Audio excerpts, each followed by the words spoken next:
Have you ever had a recipe for something and you went and had the recipe there in front of you and you thought that you had gotten everything just right, but whenever the cake or cookies or whatever it was came out, it didn't look right, it didn't taste right, and then you go back and check, and instead of a cup of sugar and a tablespoon of salt, you put a cup of salt and a tablespoon of sugar.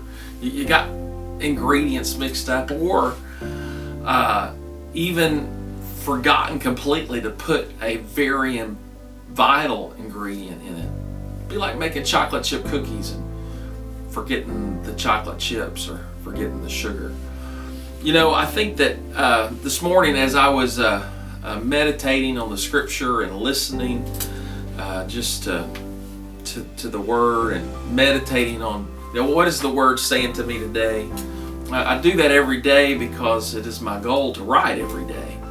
And so in the process of meditating and trying to grasp something from scripture and then just kind of letting that work through my time of writing, I find it to be incredibly edifying to me personally, and it's my hope that it would be edifying to others. So I post them on a blog site that I have, and I share that link throughout my social media accounts. And you know, I think it's a good thing. I think the Lord is helping me, blessing me, and you know, if just one person gets something out of it, it's worth it.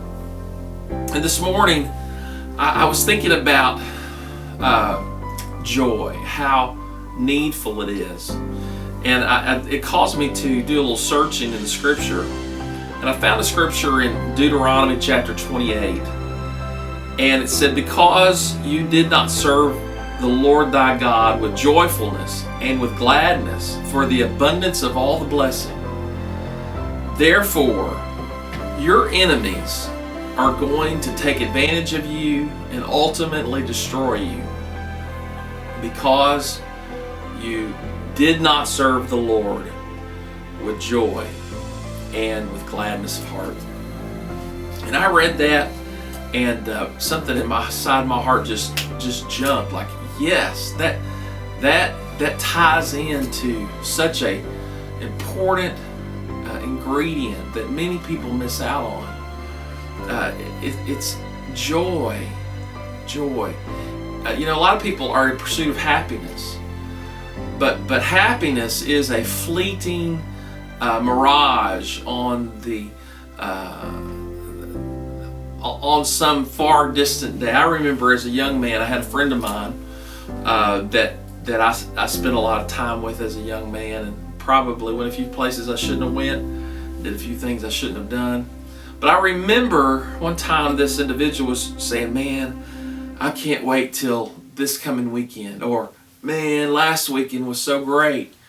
And I'm like, I was thinking, you know, I was with you last weekend, and you were thinking about last weekend or this weekend, and now we're in this weekend, and you're telling me how great last weekend was, or how great next weekend is going to be. And he just never could, even in a practical life, even doing things not great, could never just enjoy the moment.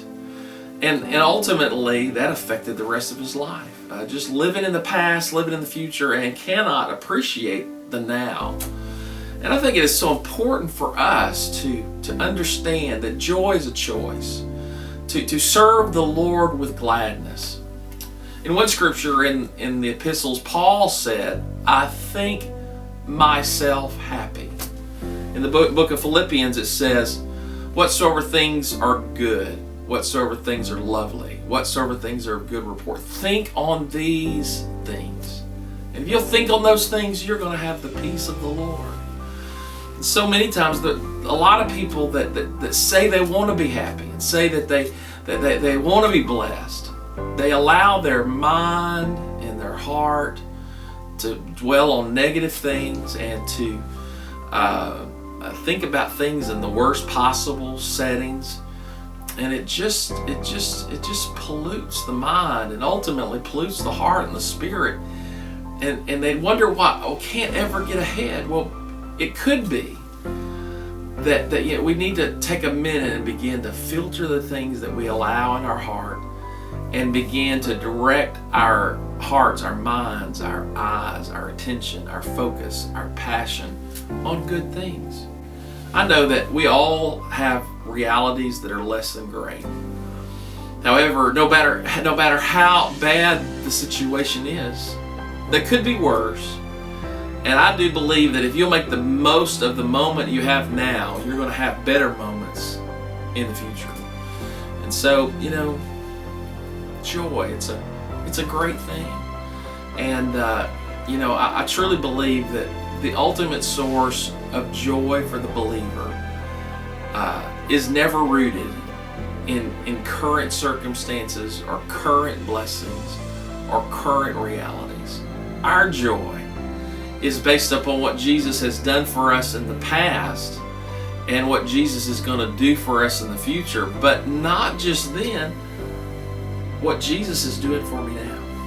I have breath, I have life, I have strength, I have salvation, I have access to God through prayer and faith, I have His Word, I have so much to be thankful for. And so if we can begin to center ourselves in the reality of the blessings we have to serve the Lord with gladness. Otherwise, the Scripture says God cursed His people because they would not serve Him with gladness. You know, I've known a lot of people, and I think of one person in particular, they are a joyful person. They're joyful at work, they're joyful at home, they're joyful at church. And I recognize this person, this joyful person, seems like they get all the breaks. And I believe that there is a principle of truth that if people watching her could learn from her life, choose joy. Choose to see the best. Choose to be glad. And so joy, I'm thankful today that the joy of the Lord is my strength. And I'm thankful. I'm thankful I have a lot to be joyful about. This joy that I have, the world didn't give it to me.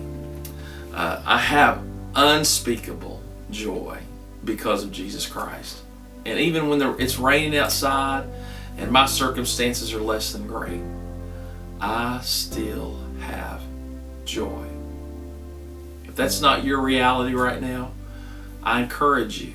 You can make up in your mind, Lord, I pray that you would help me to get myself in a position that I can put my heart, my mind, my spirit, my soul, my body into the presence of God, where you can, Lord, you can wash the negativity, wash the darkness, wash the bitterness, wash the hurt, and allow me to experience the joy that ultimately comes from Jesus. And that's what I've been thinking about today. You can visit my blog. I've been writing on this blog for almost 15 years, and there's probably something there, Bible studies, messages, articles, and I'll put a link here and encourage you to go, and maybe you'll find something that will help you have some joy. God bless. My name's Scott Phillips. I pastor Spring Ridge Church here in Clinton, Raymond, Jackson area. We're on Spring Ridge Road at the corner of Highway 18. We're about a mile from Clinton city limits. We're about 2 miles from Raymond city limits, about a mile from Byram city limits, and about a mile from Jackson city limits. We're just here on the crossroads of Hinds County. And so I invite you Sunday morning at 11 for worship, and midweek service Wednesday nights are at 7:29. Visit our website, www.springridgechurch.com. God bless you.